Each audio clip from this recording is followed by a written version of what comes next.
Adrian. And I'm Marilyn. Welcome to A Cult of One, a podcast that explores why toxic relationships, groups, or ideologies are so addictive, why they're so pervasive, and what makes anyone susceptible to a cult of one, or many.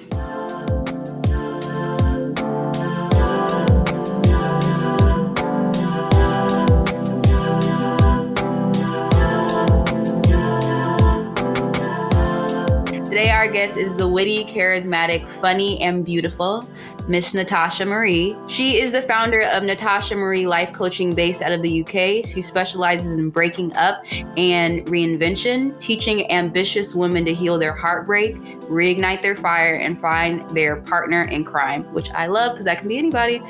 You can find more about Natasha on her social media platform or her website, natashamarieLifeCoaching.com. Natasha will also be providing our listeners a free session, which is very generous of you, and we thank you for that because people need to talk to somebody, obviously. Welcome to Cult of One, Natasha. Thank you, ladies. It's so nice to be here and be speaking with you both again. Very excited. We appreciate you taking the time. We do. So I feel like we should just continue where we were talking before, because we were having a conversation with the beautiful Natasha, what was it, like 2 weeks ago? And since then, I keep bringing up to Marilyn and anybody that will listen, I'm like, so what do you think about like masculine and feminine traits? Because it really I was like thinking about it deeply, because I feel like it's the cause of so much confusion, and also, can really stop people from finding a partner. Yeah, definitely. And it's interesting you say that, and that's the thing, like, we think that when we talk about the masculine and the feminine, we're like, oh, like, I don't want a man to open the door. I can open my own door. Like, that's not what it's about. We're not saying, you have to be this submissive little housewifey and, back to the kitchen.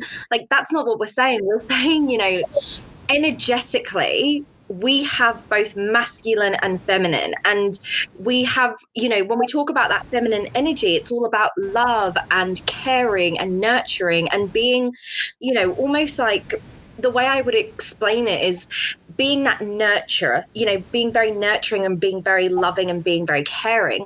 And then the masculine side of us will be very, that dominant, very assertive, go getter, get things done. We all know women out there who are both, like ball busters and will go out and do things and go. And then they come home and they're like, oh, okay, where are my babies at? That kind of thing. Mm-hmm. And not just women, it's men as well. There are men who are out there who are completely like headstrong, career driven. And then they come home and, their wife is the more dominant and they're the almost submissive, and they step into their feminine energy. So they can cry, they can have that, sense of loving and nurturing as well. And that's the balance of this energy. It's not saying, women need to kind of go back to basics, because I think we've evolved so much and we know that women are no longer basic at all. But it's more that, Yep. That's it, right? Because the thing is, we were put on this pedestal, right, of being, men run the world. And now it's very much a case of, women are catching up, very much so. If I can add, like, go way back. What is, Natasha's a life coach about relationships. What is a life coach supposed to do? Like, what is your role? Why do you choose to do this? So there can be more context around why we're having this conversation about masculinity and femininity and how that can be holding people back. Because you're like, yeah. So when it comes to, essentially, I went through a pretty crap breakup, and I realized that actually through that journey, I was so unbelievably broken. I didn't really know how to put myself back together. And it was only when I actually invested in myself and I actually worked with someone to help me put these pieces together that I realized, oh my gosh, like, I don't want another woman or man to ever go through what I've been through, where I had no clue. Because for the first, what really was a few years, I was trying to battle with this gremlin that was literally in the closet, under the bed. Every time I wanted to move forward, it felt like I was taking 3 steps back. Mm-hmm. And so having a coach is all about helping you heal and move forward. This is all about future pacing. This isn't the difference between, counseling or therapy, you are going backwards, which is what we do sometimes in coaching. But the difference is the aim of the game is to get you to feel so good about yourself. You see what you want and you go and get it. It's not just a case of, one day I'd really like to be in a good relationship. I'll think about that and maybe I'll get it. It's about, no, right, what are we going to do to get you to go and get that? Like, what are the steps you need to take? Because if nothing changes, right? So you thinking about it is like, you can literally look under your sofa. A partner's not going to be there. You got to go and get one. Well, you can't approach it passively.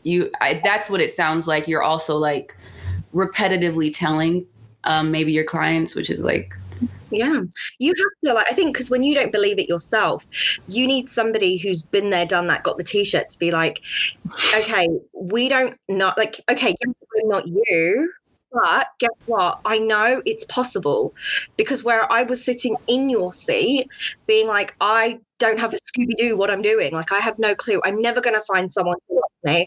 I'm literally going to be on my own forever, eating Ben and Jerry's with the cat, because I can't have a dog with myself, who's going to walk it, right. So like, you're running all these like crazy patterns in your head because you're so afraid of actually having what you want, because you don't think you're worthy and you don't think you deserve it, so that's kind of where the life coaching comes into place. It's to remind you and actually get you to see your worth, find your confidence, find that fire, get you doing things you never thought you would do.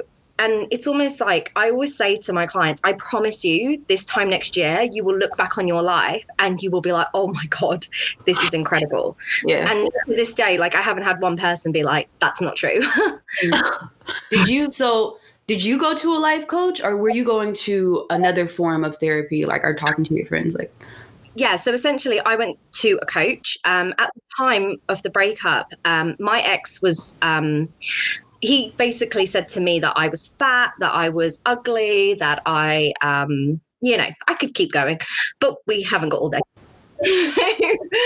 Like, it was not nice, some of the things he said. And it really, I'd lost a lot of weight. And when we had broken up, I was actually the slimmest I'd ever been. Wow. But I still thought I was huge. Like, I was looking back on some of my photos. Like, I'd gone to Paris with a couple of my girlfriends and one of my other friends, and we were all there. We'd driven over, and I remember getting dressed, and I was like, oh my God, like, I feel so inadequate around my best friend and like this other girl who's also our friend and our other friend who was there with us. It was like the four of us, and I was like, I just feel so gross. Like, I feel so ugly and fat and disgusting, and it just broke. Even though, like, I look back on those pictures, I was like, damn, I look good then. But at the time, I was like, I am so big, no one's gonna love me. so you were go ahead, I'm sorry. Well, I was just gonna say, I mean, that's like a direct reflection of because of your past relationship, and it's just so detrimental. Like, we were just talking yesterday about how communications and words do matter, and especially when they're repeated to you, like, regardless of how old you are. Yeah. And it's also like, it doesn't even matter if other people are telling you otherwise. Like, this person has told you so many times, and it was a person that's supposed to be loving you. So it's like you get these like wires crossed, and it's so difficult to shed that. And that's so, like, that was it. I was standing dressed up. I had this like little dress on. I had my hair curled, my makeup on. I even put my falsies on, and like eyelashes were like going. And, I remember going out and being so sad. And it was because I was like, all the guys are going to be looking at them and no one's going to look at me. Had I gone out with a different energy and been like, whatever, like, I've got this, who cares? I can almost guarantee you I would have attracted people in that club. And that goes back to that energy. When we're not in our flow, when we're not in the right energy, we're going to, like, energetically, our corresponding other is going to be like, oh, no.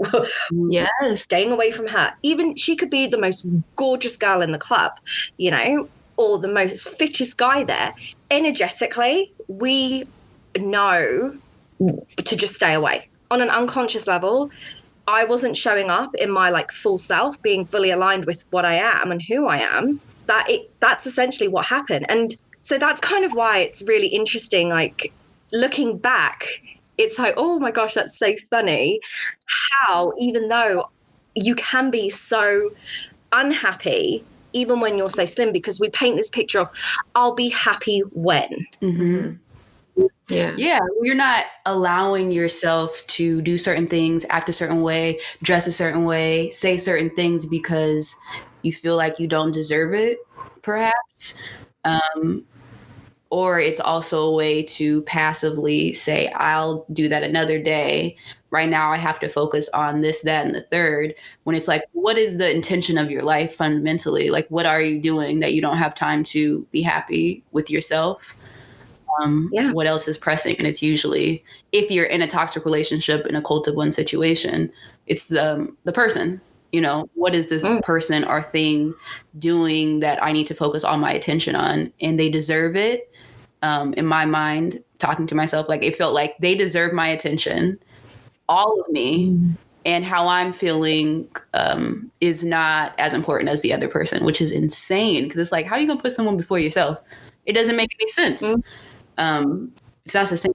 And we do that though. That's the funny thing. Even now, you know, as much as we would love to say, oh, well, we are selfless beings and we just look after ourselves. And, you know, I think the reality is it's instinct to look after somebody else.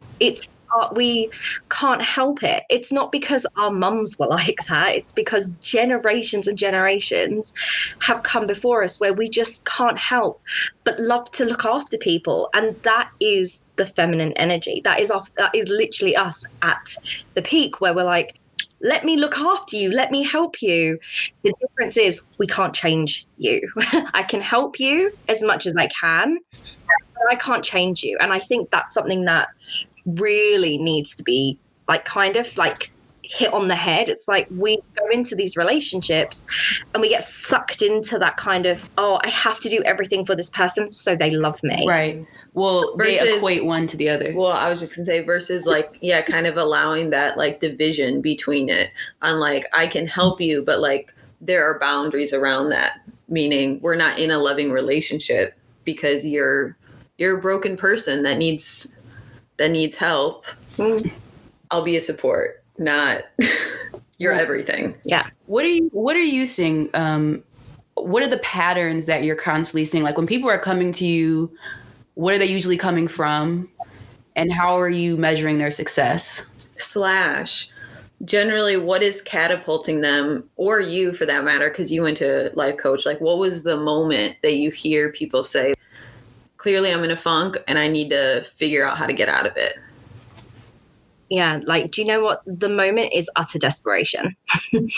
Like that's how I felt too.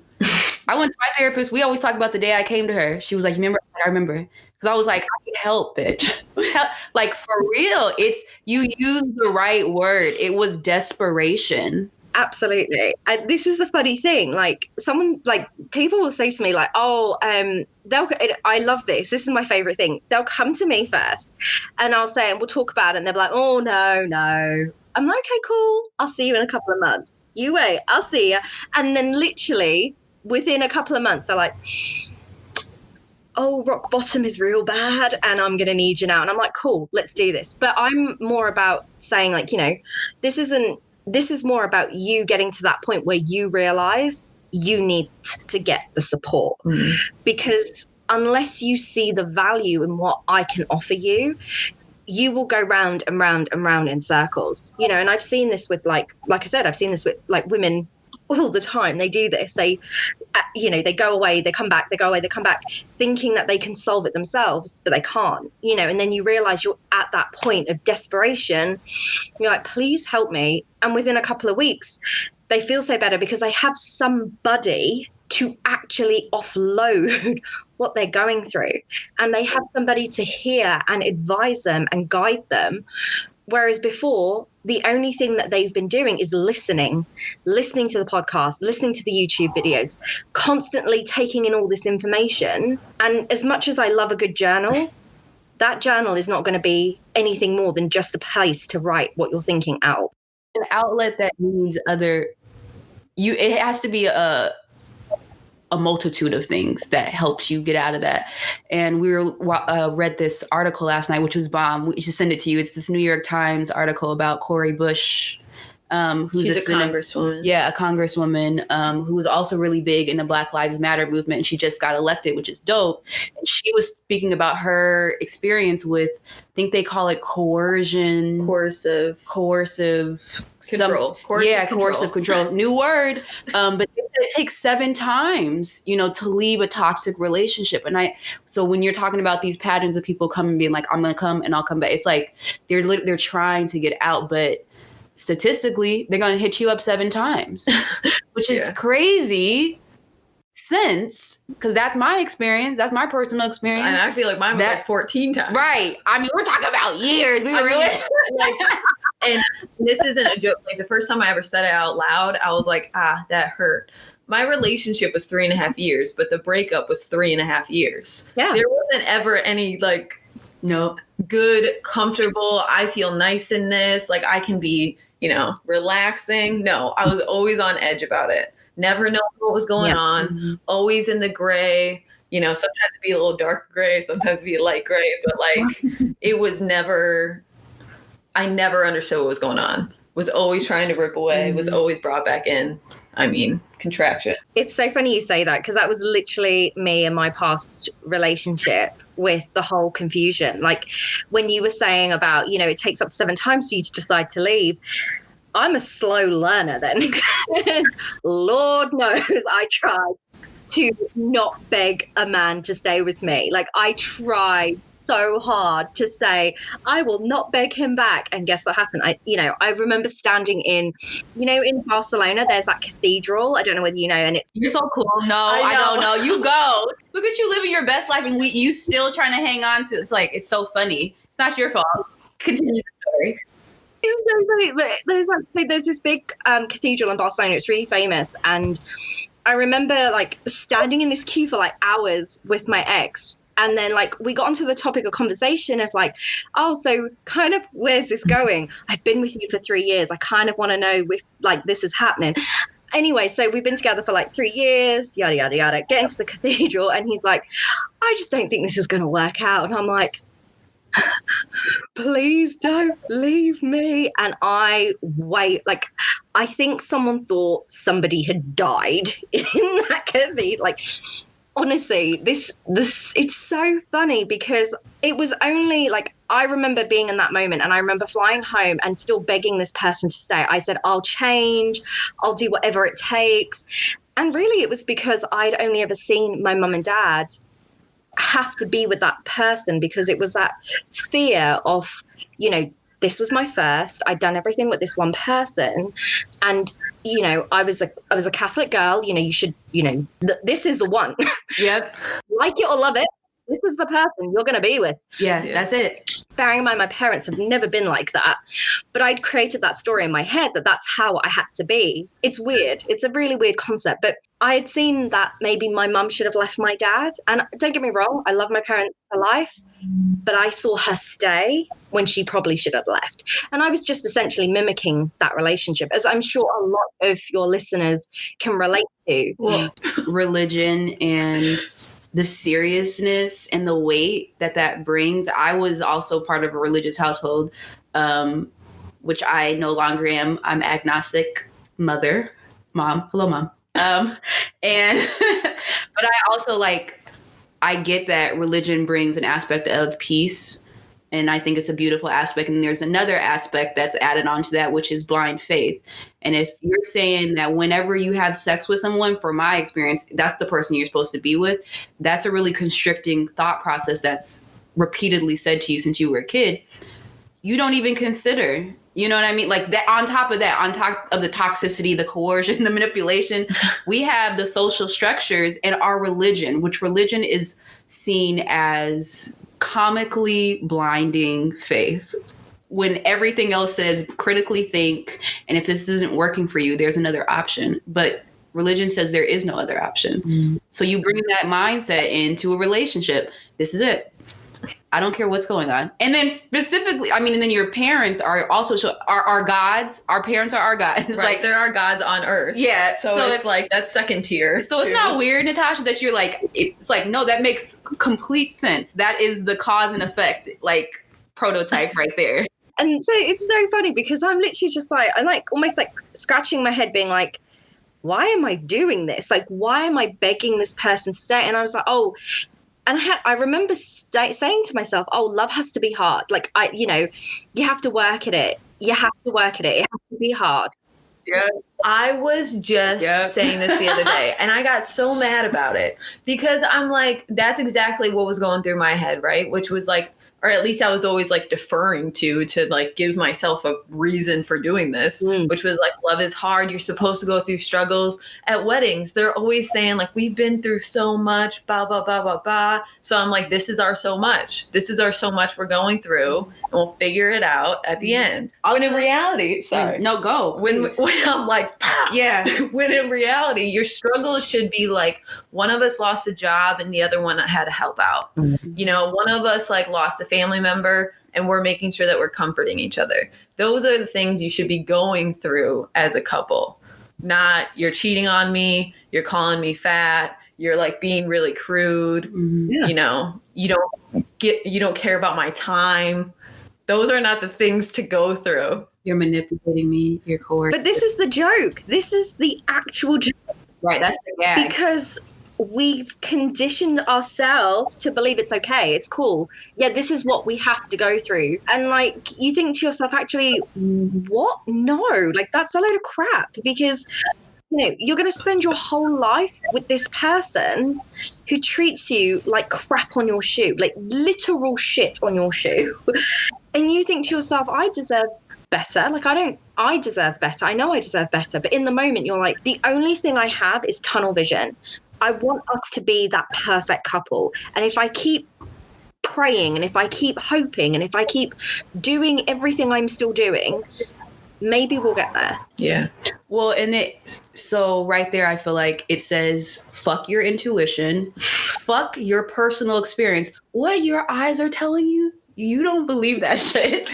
It's so many things that's saying now, clear that out. Now enters the reality of this toxic person, this cult of one experience, this tyrant, this person in your life that you literally could walk away from. I'm going to take on whatever you're saying to me. Because you've already left yourself. What is left of you if you can't trust your own self, your own emotions? It's so funny because like everyone says to me, oh, you know, how did you, like, when did you realize, you know, the heartbreak and the problem? I was like, I was going through heartbreak in the relationship. Yes. I was actually heartbroken in the relationship. My heartbreak didn't start the day we broke up. If anything, I started healing the day we broke up because I finally knew where I bloody stood. Right. For 3 years, I didn't know. I was going around in circles, constantly just waiting for him to say 3 goddamn words. I love you. Literally, I love you and I want to be with you. Those are the things we want to hear. And it's funny because you can tell, you can say it, but there's no meaning behind it. Mm-hmm. And when you're begging for someone just to, like, that's all you want. How hard is that? I just want someone to love me. It's crazy. The bar is motherfucking low. You still couldn't do it? That's when you know you gotta go. I mean, like, looking back on it. And so speaking to anyone who's in a cult of one ass situation, it's like, you have to assess the bar and you have to think why it's so low. Why is it just like, I want this person to be kind to me.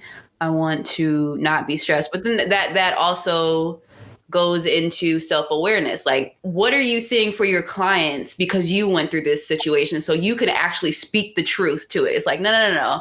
I went through this. Like, what are you seeing? What are the patterns that you're constantly seeing when people are coming to you? So it's, you know, the funniest thing is they go into new relationships and they are essentially self-sabotaging and they're like nagging on their new partner. They're trying to test them. They're trying to, you know, they'll drink excessively and then they'll end up, you know, crying down the phone. and just really testing the boundaries and really testing the water, because they've been hurt so much in the past. They don't want to be hurt again. So they're really making sure that this person is able to kind of go the distance. You know, they want this person to be that person for them, you know? Wow. Yeah, that's painful. And it's like, you do see that. Like, you see women kind of like, I don't want to say acting out, but I can't think of another way to say it. I think the word is... But I just never really correlated it back to like, because they've been hurt and they don't know how to deal with that yet. Yeah. It's PTSD. It's showing itself in different ways. Yeah. And that makes sense. Because I mean, I see that.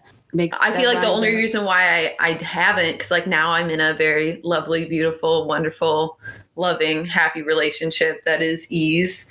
But there's been moments of like, the only reason why I was able to get through it without overreacting is because of like Adrian and I's communication and discussions and therapy sessions about our relationships. So it's like I was able to catch myself in the moment, but there have been times when I could have reacted poorly because of my previous situation.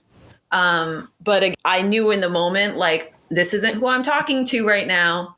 This is a loving person that cares about me, that isn't saying things to manipulate me or isn't saying things to hurt me. Absolutely. And I think this is the thing, because you had that awareness, because you had gone to therapy, you had done that work, you had that conscious kind of, you just had that consciousness. Whereas for so many of my clients, they haven't got a clue. Like, they literally can't, they're not even connecting the dots about this. They're just thinking, you know, I'm in a new relationship and why is this not working? You know, I keep attracting the wrong kind of partner. And it's like, but you're not attracting, you're attracting the wrong kind of partner, yes, but your patterns are still the same. So until you change what you're doing, until you acknowledge, heal what's gone on, and consciously make that decision to hear that inner voice, that gremlin, the ego, whatever you want to call it, because we all do it. We all instantly lash out. You know, how many times has someone said something to you and your automatic response is to attack? You know, you just go for it because you're in that state of something was triggered. I feel hurt and I want to protect myself. And when I've been hurt so many times in the past, obviously I'm going to react like an absolute nutbag because I only know how to do that. You know, and the reason why I'm saying that is because I was that person. So I feel like I have every right to say that. But I get why people do come into that space of being like, oh, I want to test this person because I'm scared, because I just don't feel worthy enough to have the relationship they want. Well, and I also think it's hard to think that when you get out of a intimate relationship that you would take something away that it would affect you on your own when you leave that person, that you would be perhaps mimicking, parroting the person that was hurting you, perhaps always reacting to a trigger the way you would react to your abuser. I think that was a breakthrough for me, being really realizing that there was a form of PTSD there, and that also there could be times where I'll be evasive, though, because that was what's happening to me. So you start to almost talk like your abuser and move like it, and you're applying it in your other personal life, but also possibly with friends. It's easy to take on those traits because you're surviving so long in a shit relationship. It's like, well, how else am I survive? Just like you were talking about, I forget. It just talking about like, how do you your parents, and you're just like, this is what I saw. It's like, yeah, it's a survival method. You have to look to those around you, specifically those that are older than you, that you learn from. How should I behave? What should I do in these situations that are so new to me? Just like being in a toxic relationship and a cult of one relationship was a first for me, because every man around me that I grew up was a good man, a beautiful man who loved and cared about me deeply. I have my grandfather's name tattooed on me, though I still got in that relationship and really started to think, this is it for me.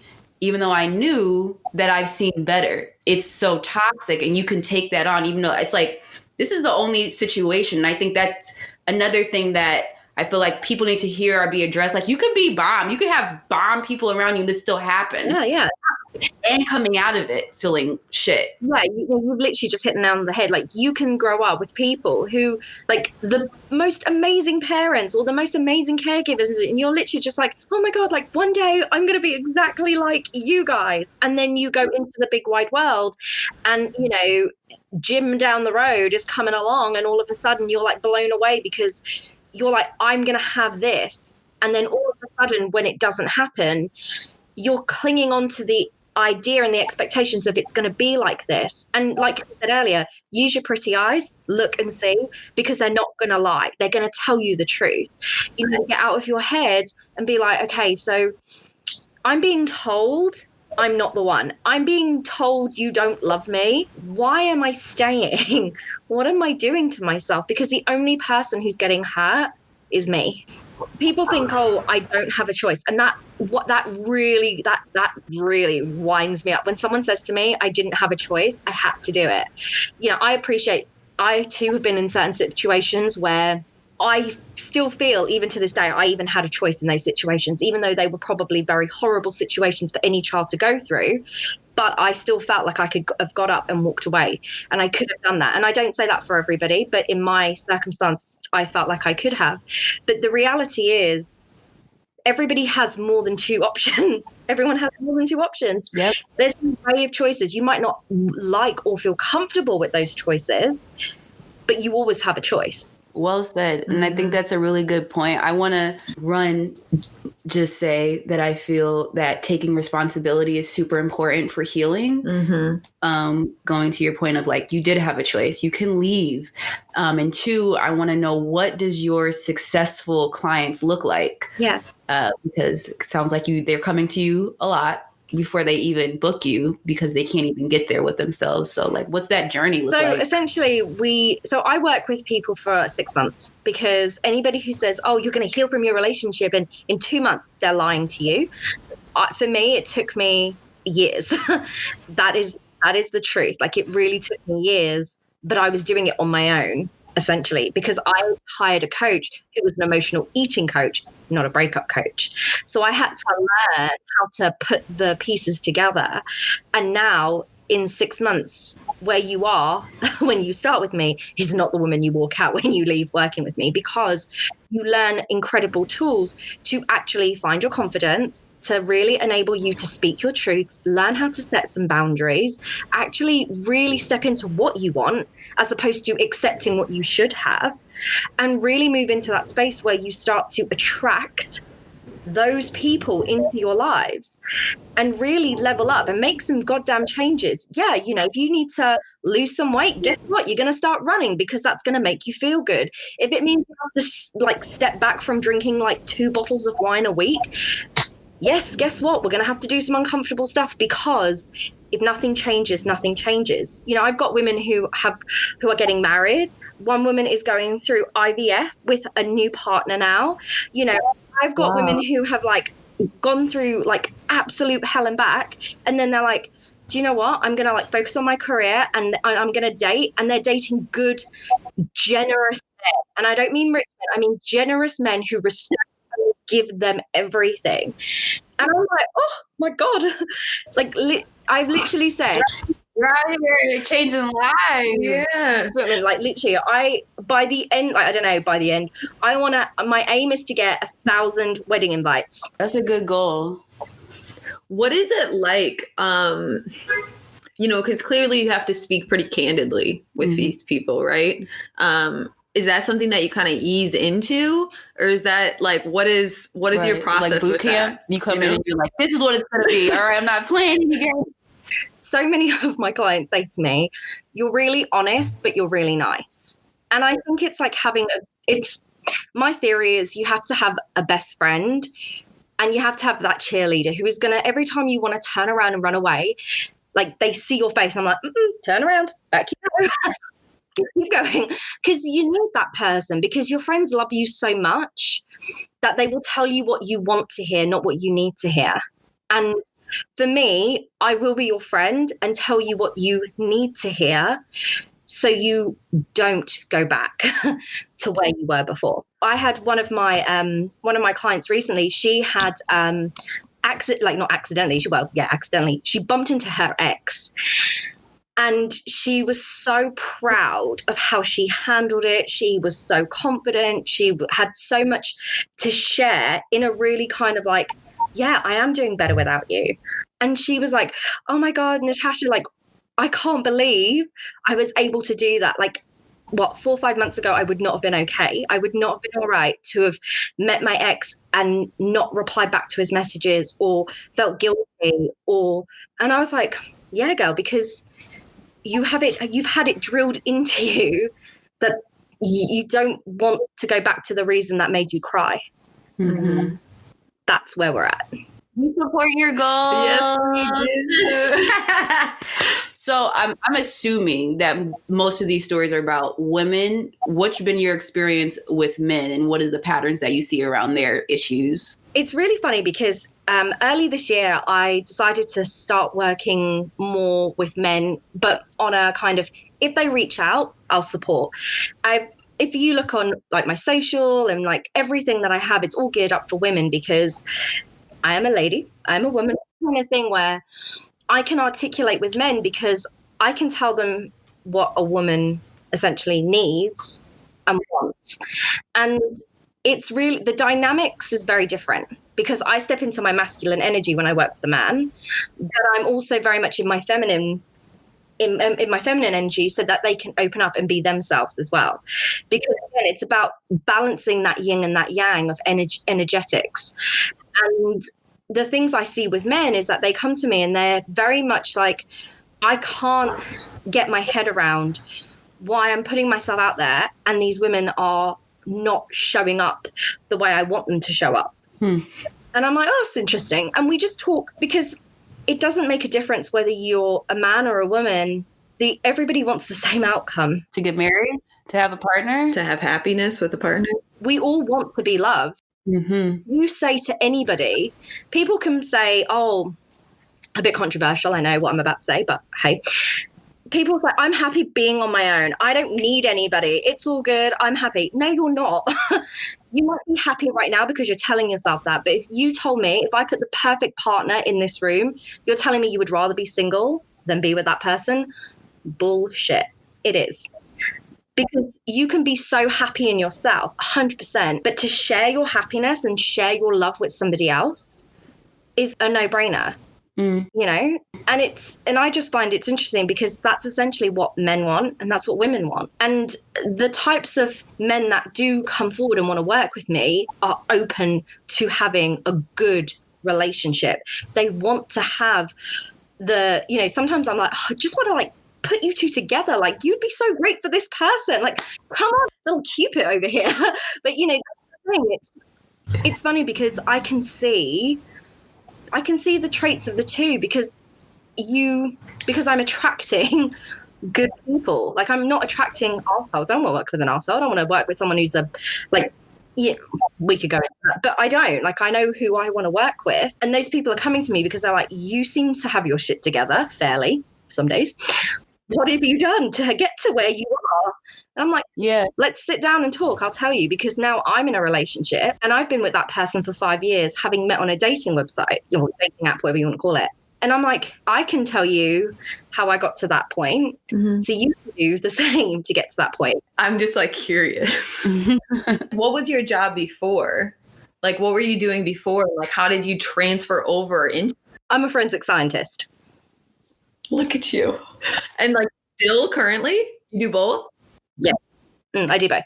Wow. I mean, women, it's just, you're killing it. I am so proud. I'm so proud that I get to be two different people, but the same person, because I'm like a senior forensic scientist in my company and have been in there for like 10 years. Wow.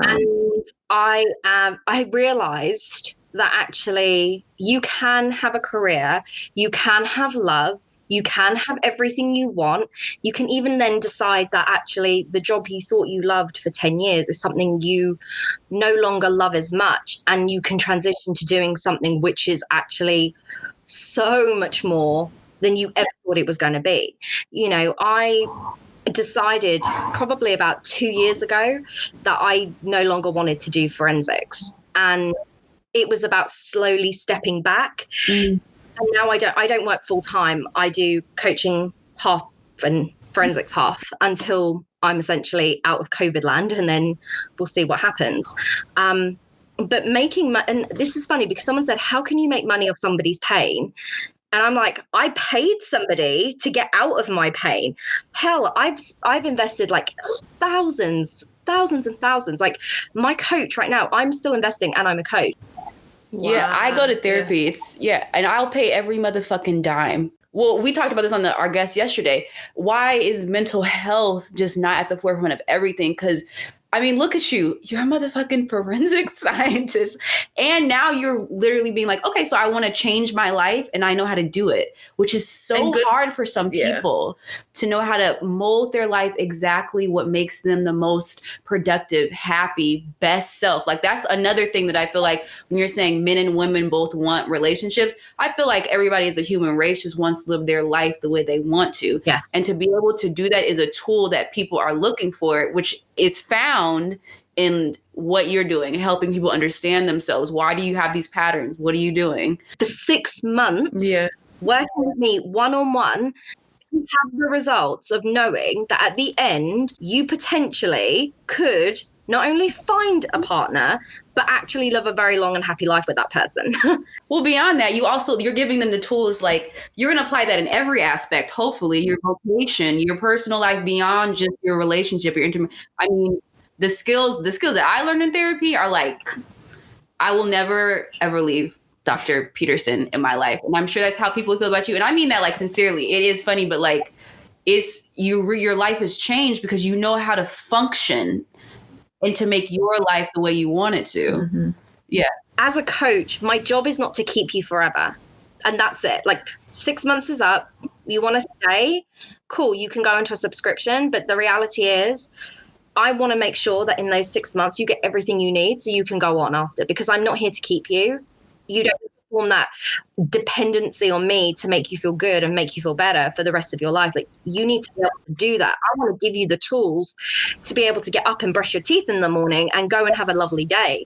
I don't want you to have to be like, Tash or Natasha, is this what I need to do today? Like, right. And I think that's the difference between coaching and different forms of support out there, is that, and I'm not saying that as in, oh, they're trying to keep you, as in that's me, that's my job. I want you to feel like you have everything you need within those 6 months. Well, and I like how we had a guest a couple of weeks ago and she was also a relationship coach. And I was saying, I prefer therapy. I like the process. And Marilyn was saying, she's like, well, I would prefer 6 months because I'm like goal-oriented and ambitious women. Anybody who's on that very type A, which I am, but when it comes to therapy, I like the process of it. But and that works for different personality, which is why it's so dope and important. And I feel like I understand why I'm hearing about life coaches so much more, because I'm like, feels like there's just a wave, and it's like, well, no, I find mostly women probably coming to their own understanding of things as we do and talking about feminine traits. Okay, I want to share that. That's my knee-jerk reaction. How can I help other people so you don't have to go through this? I mean, it's super dope. Funny because I think with like the whole kind of helping people and just moving forward and just moving into, feeling better and whatever it is, like you have to do what's right for you. You can call it doesn't have to be coaching. It could be therapy. It could be reading the book. It could be listening. It doesn't matter as long as you feel something, the needle is moving in the direction you want it to move. Like this is a thing, I've turned people away. Like I don't work with everybody. I am selective with who I work because I want people to get results. I'm not here to give you the results. I'm here to give you the tools to get your results. You are the hero in your own story. Like you're the Cinderella, you're the Mulan, you're the Jasmine. I'm nothing more than like your Mushu, basically. Like literally. I just saw you, Natasha, as Mushu being like, let me talk to you real quick.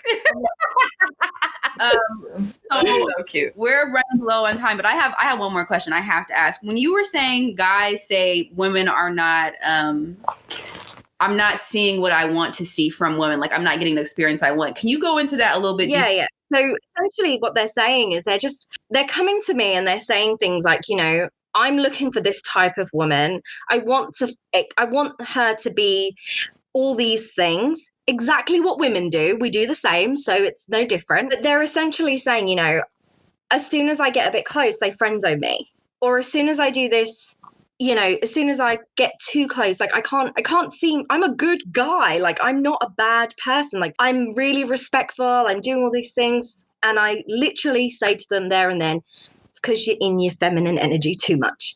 You need to literally step back and kind of man up in an energetic way, not in the kind of like don't show your emotions, as in start being assertive, start showing authority in a loving way, which allows her to know she can depend on you. She can be in her own energetic flow so that you two are matching. It's just a really interesting thing which I've observed from a couple of the guys that have reached out to me. They were all very similar in wanting good women because they were really good men, and just being slightly off mark with how they're going around, because they've already stamped themselves as, I'm really struggling, it's going to be hard. Well, guess what? You say that to yourself, of course it's going to be bloody hard. And it goes back to the same thing of when we were younger, we got told, we saw the relationship, we get told like, this is how the relationship's going to be. So essentially you're doing the same thing now because you're branding it and you're stamping it. That's what you're going to get. So it's really about going back and reprogramming kind of where these beliefs came from, rewiring the wires back up properly, and then literally shipping them out and being solid, good, honest, caring, kind people to attract the other person. I'm trying to think of like specific examples. Okay. A man, instead of saying, do you want to go out on Friday? You can pick the place. I'd love to take you out on Friday. I already got the date set up. Absolutely. And, women respond really well to men who are in that energy. It works both ways. We love to have a man who is essentially going to say, hey, like, get your coat, we're going out for dinner. You're like, okay, all right. Right. Okay. That kind of thing. Like, whereas it's the same thing with men. You literally go to pick him up from work in just a coat and you've got your bra and your undies on. Guess what? He's going to be like, hello, she knows what I'm talking. It's about playing the role of making sure your needs are met. And I think this is the thing. When your needs are met, when you have variety in your relationship, when you have that sense of connection, significance, when you have those needs being met by both parties, your relationship really will thrive. And that's not just romantic. That's in all relationships, in all relationships. That's like literally the perfect way to end our episode. Literally. Thank you. Thank you for being on podcast. Thank you for being on podcast. Thank you for being on Cult of One. Oh my gosh. We needed you to bless us with that information. Thank you. Yes. Thank you so much. Thank you, ladies.